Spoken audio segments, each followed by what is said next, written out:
If you're in a services business and you're not seeing real improvements in your numbers from using AI, you're probably using it wrong. And it's not because you're not technical enough. It's because the entire industry was built on humans. And you can't just bolt AI on top of a business that runs on people and expect the math to change. So if you want AI to actually create leverage in your business, stay tuned, because we've come to find what actually works, not only from what we've seen, what good looks like in the founders we work with, but more importantly, it's the exact method that we've followed in our own business. Let's get into the shift that needs to happen and how you can start to implement this straight away. Quick thing before we dive in, this isn't meant to be another AI doom piece, right? There is enough of those out there already. We're way more interested in the opportunity in front of you and how you can start to capture it. Now, we'll briefly touch on the risk side, but the real point of this video is what's possible if you move on this. So let me start with why this is structurally hard for a services business, because I think this is the part that most founders aren't being told at the moment. At its core, the way our businesses work is we're built on humans. A software company can ship a feature once and can serve 1 million customers. A services firm just can't do that, right? Every brief is bespoke, every project has its own facts, and so for decades, the answer to how do we serve more clients has been the same thing: hire more people. Capacity has meant headcount. That's the whole business model. And honestly, you're not behind because you're not technical enough, as I mentioned. You're behind because at this point, nobody on the team has written down the most repeated workflow in the firm yet. And that's a fixable problem. The firms that are a step ahead of you aren't smarter in any way. They've just figured out that buying AI tools alone won't get them there. The work has to be standardized first. Now, I'm huge on letting history guide us on what to do in the future. And we've seen this exact same story play out before. Late 90s, early 2000s, there was a generation of services firms that didn't move from typewriters and paper to laptops and email fast enough. None of them went bankrupt overnight. They just got slower over 5 to 7 years and then watched their clients walk to the firms that had moved. The AI shift, in my opinion, is the same exact shape. It's just going to move quicker. And the firms still making real financial sense in 2028 are going to be the ones who started moving on this now. Okay, so here's the distinction that does most of the work of this whole entire conversation. There are really two ways your team is using AI right now. The first one is what we call ad hoc AI. So in plain English, ad hoc AI is using it to speed up a one-off task. Like a senior member cleans up a proposal in ChatGPT, an associate might run a research summary through Claude, a project manager gets help structuring a deck. All of this is fine. We do it in our business too. It saves real minutes across a week, and we would never tell anyone to stop doing these. The other is workflow AI, and this is genuinely a different category. Workflow AI is when you pull a repeatable step out of how the firm runs. So the status report that used to take 6 hours for a senior member to do now takes 20 minutes. Every week, every project, forever. It's repeatable. And that's not a productivity gain. That's giving you back real hours from your most senior people. And from what we've seen, most firms only have ad hoc. And that's why nothing's really moving the bottom line. They've already paid for ChatGPT seats for their whole team, but they're still wondering where the money gain is from this. The problem is the tool themselves aren't the issue. The thing they're pointed at is. AI is genuinely useful, I think we can all agree, but only once you've done the unsexy work of getting your workflows consistent enough that AI has something to do repeatedly. And when you do this right, what you'll find is you can reclaim a meaningful chunk of a full-time person's hours every single month without anyone leaving, without anyone working harder. It's just a completely different business. And I'll be real with you, we had to learn this ourselves. For a long time, we generally thought that these AI tools were going to be enough on their own. They just weren't. Until we sat down and wrote out how the work was actually running through our team, we were getting almost no return on it. So let's talk about the order in which you can do this. Quick heads up before we go through this part. There are 5 steps that you need to follow. You don't need to memorize them. The main thing is the principle behind them. Standardize before you automate, and only point AI at the pattern matching parts. Once that clicks, the steps will feel kind of obvious, and you can always refer back to this video. So step 1, pick the workflow that runs through every client and is costing you the most senior hours every week. So from your senior staff members. This might look like onboarding, status reports, invoicing, project handover, not those like special snowflake projects that come up. It's the repeatable backbone of your firm that works across all your clients. Step 2, document how it actually runs today. Not how you wish it ran, how does it actually run today? Probably going to land at 6 to 12 discrete steps. And honestly, this is the part most firms skip. And it's the part that decides whether AI adds value or just adds more noise to the process that exists. Because if you can't write the workflow down, you can't really hand any of it off to a software. Almost every firm finds the same thing at this step. Onboarding looks different on every client. Status updates depend on whichever senior is running it. Invoicing is however the person on the day decides to do it. And that's not a problem, it's the diagnosis. And we'll get to that in a second. Once you've done that, you want to move on to step 3. Split the pattern matching parts from the judgment parts. So what does this mean? Pattern matching looks like drafting, summarizing, formatting, comparing, classifying, all of that. The repetitive stuff that doesn't really need a human involved. Judgment looks like strategy calls, signing off on things, creative direction, anything where someone is weighing context the system just can't see. Now you want to move on to step 4. You want to apply AI to the pattern matching parts. So you want to keep the humans on the judgment parts, and this is the bit that people get wrong. We're not looking to replace your people. The strategist, the architect, whoever runs that account, they're still there. They're just not the one that's stuck doing the bit that doesn't need a human anymore. So it brings us to step 5, which is what you want to do is measure the cycle time before and after. Cycle time is just a fancy way to say how long the whole workflow takes from start to finish. If we don't measure it, then we don't really know if it's working or not.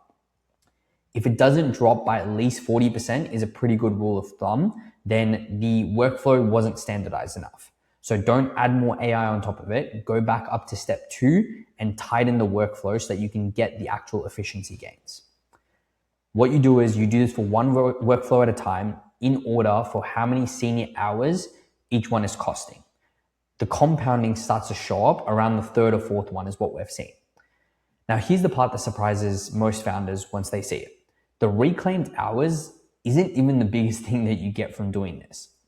When you standardize a workflow, you also kind of remove the variance from how the service gets delivered. The output is no longer dependent on your ability to find unicorn talent on every single hire. It's no longer dependent on whoever happens to be running that account that week. And if I'm real about this, most professional services firms have always been held hostage by individual brilliance. Hiring good talent has been the bottleneck for a lot of these firms, even if nobody says it out loud. The architect who's done 40 council submissions is the only one who knows where the traps are. The lead who's been with you for 7 years is the only one who can spot the issue on a brief before it becomes a problem. That is fundamentally an unscalable business. And so what happens is when that person goes on leave or gets sick or eventually leaves, the whole workflow just degrades and the firm is the one left having to absorb that cost. However, when you standardize the workflow first, then automate the pattern matching parts on top of it, you break that dependency. For the first time, the system runs the system. Your best people are still doing the strategy, the judgment, the client conversations. They're just not also being the single point of failure on every operational detail. And that's a more valuable business when you eventually go sell it or even just to bring on a partner. Because a firm whose value sits inside 1 or 2 people's heads, including yours, is worth less than a firm whose value sits in its workflows every single time. Cool. So now I want to address the one thing every services founder asks about. If I use AI, will my clients feel cheated? I'm going to strip it all the way back to first principles. Why do people actually buy? When someone buys a product or a service, they don't really care which factory it was made in or which software was used or even who the person is that completed the work, right? What they care about is the outcome. How good does the burger taste? How many leads did I get? How much time did I get back from doing this? Translate that back into your business. Your client cares whether the brand identity that you delivered landed, whether the building got approved, whether the strategy worked, whether the books are clean. They don't really care what tools you use to get there. And the way I like to think about this is picture a Michelin starred chef. Nobody walks into the dining room and tells her she can't use the sharpest knives on the planet because that's cheating and the knives are doing the work for her, right? The knives don't make the food, the chef does. The knives just let her do what she does, faster and with less fatigue at the back end of a long shift. So it's the exact same thing here. Your senior strategist still has the strategic instinct. Your architect still has the design judgment, the taste, the strategy, the way you deliver. All of that is still yours. AI is just the sharper knife that other people are using and you should probably be using too. There is a real way to lose this though, and it's important that we do talk about it. It's using AI to do worse work faster. The way to win is to use AI to free your senior people up to do more work more often.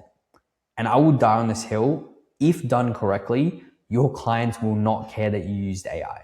They care about the outcome you produced, not how you got there. So let's talk about what actually happens to your numbers when you do this. 3 things happen in sequence from what we've seen. First, capacity unlocks. So your team finishes the same work in fewer hours. You either can then serve more clients with the same headcount, which lifts your revenue, or you keep the same client base and reclaim the margin from that time back. Most firms take a mix of both, and the profitability tends to follow. So quick plain English on profitability before we get into it. We've talked about gross profit in previous videos, or GPM. It's what is left of your revenue after you've paid the people delivering the work and all the associated costs of doing the work as well. And the lift here is structural. It's not a one-time bump. The standardized workflow not only saves time on the project that you implemented on first, it's for every project and client after that. So after you get the capacity gains, you now start to get the profitability gains. Which brings us to the final one, which is cash flow. And there's a couple of things that start to happen with cash flow. Probably the most important one is your cycle time starts to shrink and your billing milestones come sooner. So plain English behind all of that, there's a key term that we need to learn, which is debtor days. Debtor days is just the average number of days between when you send an invoice and when the money lands in your bank account. So if you have faster cycle times, it starts to pull debtor days down because you're getting the work done quicker. What happens to your cash buffer, which is in plain English again, just the amount of months of operating costs that you've got covered if no new money came in. That starts to rise as your debtor days goes down. And there's also a second order win too when it comes to cash flow and profitability, which is software. There's a bunch of software that you just don't need anymore and that you can cut out completely. We've seen firms cut out 5-figure annual software spend after running 2 or 3 workflows through the loop because they realized that there was a bunch of software that they had in their firm which was just redundant now and they could all consolidate it. So earlier I said we'd briefly touch on what happens if you don't move on this. So here's the real short version of it. One thing we've seen is clients start expecting faster turnarounds as a baseline because other companies are doing this. Senior people start to leave for firms where AI has already cleared the repetitive work for them. And most importantly, a bunch of new AI native services firms start competing at price points that didn't used to be possible before. Now, none of this happens in a single quarter, right? It plays out over 2 to 3 years and it happens slowly, which is exactly why founders find it so easy to just keep deferring. In saying that, and keeping with the theme of history, I think we can all agree that the firms and the people in general who have been the first movers and not the ones that wait for the whole crowd to do everything are the ones that tend to succeed and the ones that tend to thrive over time. So Now that we've covered everything, how do you actually make this happen straight away? Let's go through the steps one more time. Pick the workflow that's costing you the most, senior hours right now. Write down the actual steps. Mark the pattern matching ones and mark the ones that require human intervention. Standardize the pattern matching ones this month. Automate the pattern matching ones next month, once you've gotten clear on them. Measure the cycle time and then move on to the next workflow. That's the loop. You can just keep running that time and time again. The reason we're so passionate about this one is, like I said up front, this isn't meant to be an AI doom piece. And I don't want to be that guy saying, you need to hop on this, otherwise you're doomed. But genuinely, the writing is on the wall for services businesses if we don't move quickly. And more importantly, we've seen the kind of impact this can have, both with the founders we work with and on our own business. What is true, in my opinion, is there are going to be fewer services businesses left in 5 years. But the ones that are still here are going to be a lot more successful than they are today. And we just want you to be one of them. So, to recap, I get it. Services businesses aren't technically challenged. The business model just isn't structurally built to automate easily. Ad hoc AI saves you minutes, but workflow AI can genuinely change the future of your business.